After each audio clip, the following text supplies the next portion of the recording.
I'm going to tell you something, Freddie. You might be in this town full of cops. You might be in this town that doesn't have much crime. But I'll tell you one thing. There's no such thing as guaranteed safety, you hear?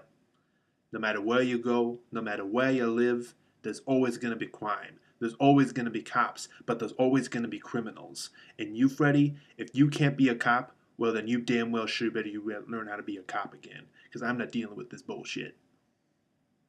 Okay, so that was my I don't even know if Robert De Niro even said that in the movie, but Robert De Niro had this like line or this monologue in the film that was really inspiring, kind of getting down to business with being a cop and being a sheriff, and I don't know, it just kind of before filming this review, I thought it'd be a kind of a nice little reenactment, speak my own words kind of way of showing just how intense and just how inspiring his small monologue with Stallone's character in this movie was. So for today, I'm going to review the film Copland for you today. Um, it's a film by James Mangold, who's worked on the new Wolverine film. He's worked on 310 to Yuma, I believe it was the remake. Um, Walk the Line was his, the Johnny Cash biopic. And Girl Interrupted was his. And I think he was a screenwriter for Oliver and Company back when Disney worked on that. So he's worked on a lot of films. And I must say, Copland is easily one of the better James Mangold films I've seen in a long time. One of his that didn't do very well, and I would agree with a lot of people, was Night and Day with Tom Cruise and Cameron Diaz.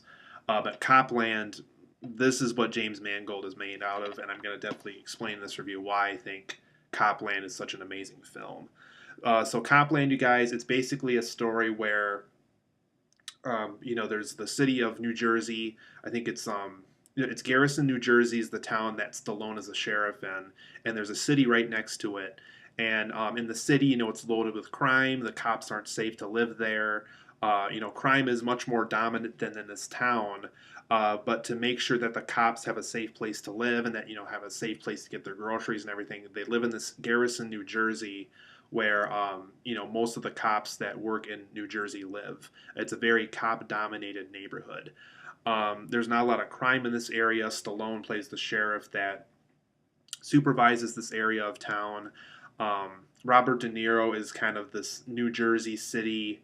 I don't know what exact position he had, but it's kind of like Stallone, where he's really high up there in the police department. Harvey Keitel, Ray Liotta. For those who've seen the Friday Night Lights remake, the one that was actually made into a movie, and the Battleship movie, the director of both of those, Peter Berg, is in this in acting role, so I thought that was kind of interesting. Um, but yeah, basically Stallone thinks all the people living in this town are cops. They're all good people.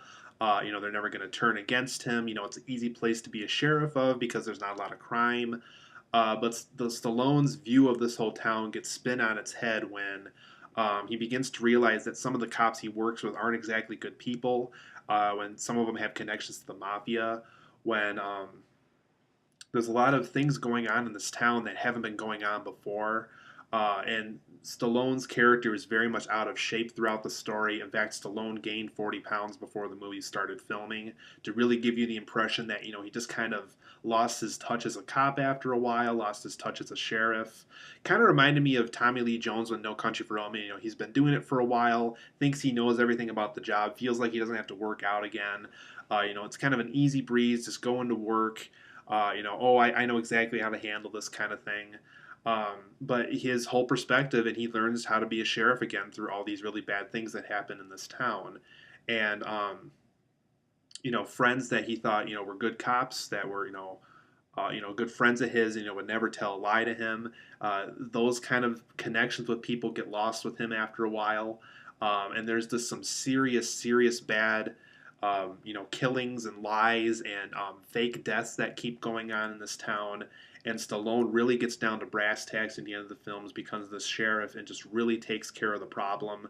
And Stallone has to learn how to be this sheriff again because he's out of shape and he hasn't been doing something this big after a while. And throughout the film, he has to learn how to be himself to take on this really big case that Stallone's character has never taken on before. So, like I said, guys, I really enjoyed Copland. I think what I really enjoyed about it was I like how realistic it felt. I like that I can watch the film, this film specifically. I don't know how that word didn't get out there. I like how I can watch this film and be like, you know what, I could see a town having a problem like this, or I can see, a town where it's a very cop dominated area, there's not a lot of crime going on, and then something big and bad and dangerous like this happens. I like how James Mangold really brought it down to reality and really gave us this story of, when you're a sheriff, always be that sheriff you were once were. Don't let that go. Always be good at what you do. Always stay in shape. Always know how to do exactly how the job works. Um, I also like how the film kind of has this, you can never, you can have the people you can trust, but at the same time, don't always guarantee that those people are going to tell you the truth, kind of thing. Um, I like how I like how the film also has the idea of, safety is never a guarantee. There's no such thing as a guaranteed safety. There's always going to be something bad that happens wherever you go. There's always going to be a crime. There's always going to be somebody out there that just really doesn't like what's going on and is going to turn and do something really bad. I like how, yeah, like I said, I like how realistic this film is. I like how it's not just the typical Hollywood badass cop going to beat up some people. I like how this film actually has this dimension of, what if there's this town where, this sheriff just kind of loses his touch and, um, really has to learn how to be himself again after all these years not really doing anything. So I like how, like I said, how Copland really brought us into reality.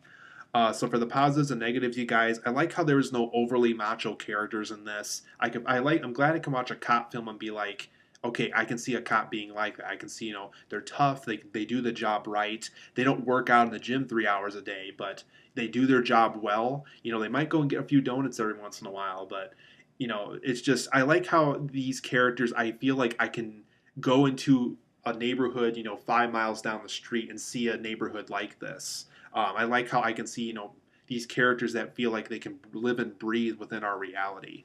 I like how casual the film had in tone and in mood. It had a very casual feeling. I like how it's this kind of this everyday life for the sheriff, and then things just go out of the water one day, and he has to take care of this really horrible situation that he thought he would never get himself into. So I like that casual tone where it's casual for a while, but it really hits pedal to the metal by the time the film ends. Um, like I was saying before, I like the realistic view of great cops, and I like the realistic view of cops getting older and losing their touch.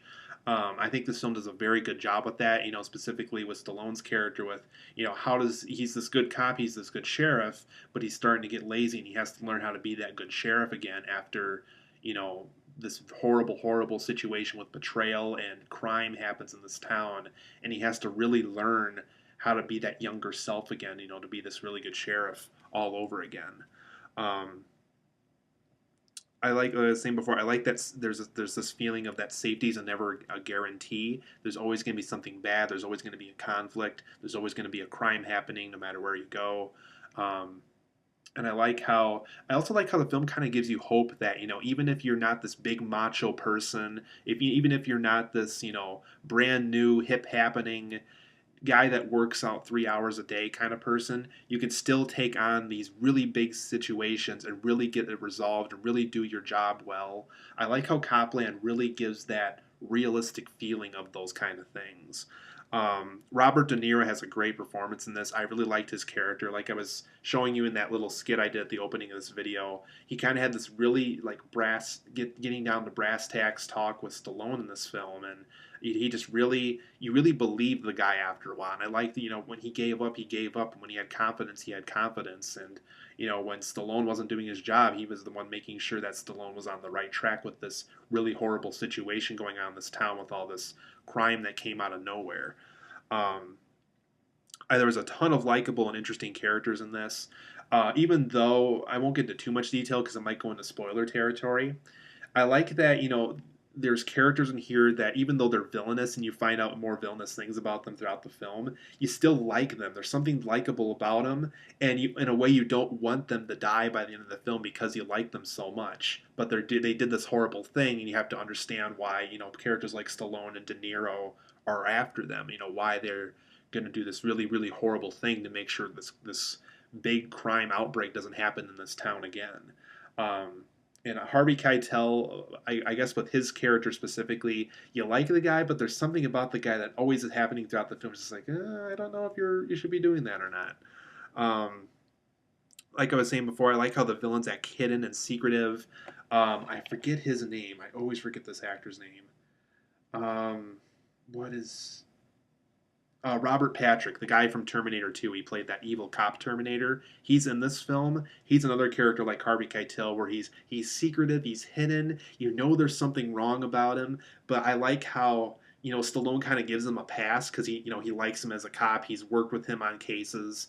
Um, and after a while, Stallone gets down to brass tacks and be like, you know what? These guys are not doing good things. And even though I'm close to these people, I got to stop this because this crime is getting way out of hand. And like I said, I love the hidden and secretiveness of these characters throughout the film. Stallone's performance in this was absolutely groundbreaking. I think this is one of Stallone's best performances since Rocky Balboa when he played Rocky in the Rocky series. Really believable. Like I said, I like how he gained weight for this film to really give you the impression that he just kind of lost touch after a while. That he thinks the job's getting too easy, but after this big thing happens, he has to learn how to be that sheriff again. And I like how for James Mangold, he was able to gain some weight and to kind of give you this more realistic Stallone over this overly macho character that we see him as a lot. So I like how Stallone plays this man that I can actually connect to with some more than I normally can. Um, Howard Shore's score in this is amazing.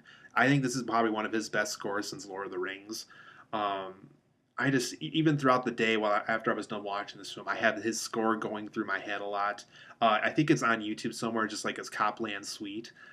Really amazing score. I just really like the score and feeling of this movie. Um, for some of the negatives, you guys, actually, I don't have a lot of them because I really like this movie. Some ideas actually don't go completely through in this film, and when I say that is, there's a character in this film that you think is dead but isn't dead, and how they use that character after you find that out, I didn't really like that much. I didn't think it was as well written as it should have been for that aspect of the story. To tell you the truth, I would have preferred a more hidden approach for that character, kind of like what they did with Harvey Keitel and Robert Patrick's character. But they made him this open in the public character, and he was interacting with Stallone's character a lot. And it's like, well, wait, dude, you're dead. People think you're dead. They had a funeral for you, and you're just kind of going on about like, hey, look, I'm not dead. And it really bothered me after a while. I really wish James Mangold changed that portion of the story. I didn't like that portion of the story at all. Um, there's also like a last minute love interest at the end of this movie, and I'm not 100% certain. I have to look this up, but I think the actress from The Hand That Rocks the Cradle, the actress who played the mother, not the evil babysitter, but the actress who played the mother is in this. And man, is she good looking in this too. Um, there's kind of this last minute romantic thing that she has going on with Stallone in this film. And they only use it for one scene, and they leave it alone after that.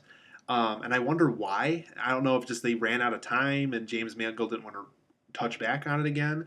It was a great scene. It didn't feel forced, but they just never go back to it. And it's just like, you go through this trouble of having this kind of romantic scene for Stallone's character, but yet you don't go through with it. So I don't know if they're in love. It was just kind of this one little kiss thing where she just wanted to be really appreciative of Stallone's actions throughout the movie. James Mangold just doesn't have enough explanation as to why this scene was so brief and why we didn't see this romantic relationship continue throughout the rest of the movie. So besides those two things, it really didn't bother me that much. One thing I will say also is, why isn't James Mangold's other films this good? I mean, Night and Day wasn't very good. I liked The Wolverine, but this film was just like, man, this is exactly what I wanted. And I don't know, it just kind of bothers you. Just like, you get this great talent, you see this great script happening, and it just kind of bothers you after a while. It's just like, well, how come this director couldn't do this again? And I don't know if James Mangold was just a one hit wonder or what's going on, but I would really like to see other films that he takes on in the future be as good as Copland. I would really like that a lot. And if he could do that, I think James Mangold might be one of my favorite directors if he can kind of have that mood and tone and approach to a film like he had with Copland here. Um, Also, why isn't his other films this realistic? I was kind of wondering that as I was watching it. It was like, if he can make other films this realistic, he could be up there with Christopher Nolan. I don't know why he hasn't done that yet. Um, So Copland, you guys, I give this a 9 out of 10. It's a truly amazing movie. I would put it up there with Lethal Weapon and Magnum Force is probably one of the best cop films ever made. Really amazing film. I love the realism and the casual feeling of this movie. Just really, really well done. Stallone gave a great performance in this. So if you like cop films, make sure you see Copland. It's a great film.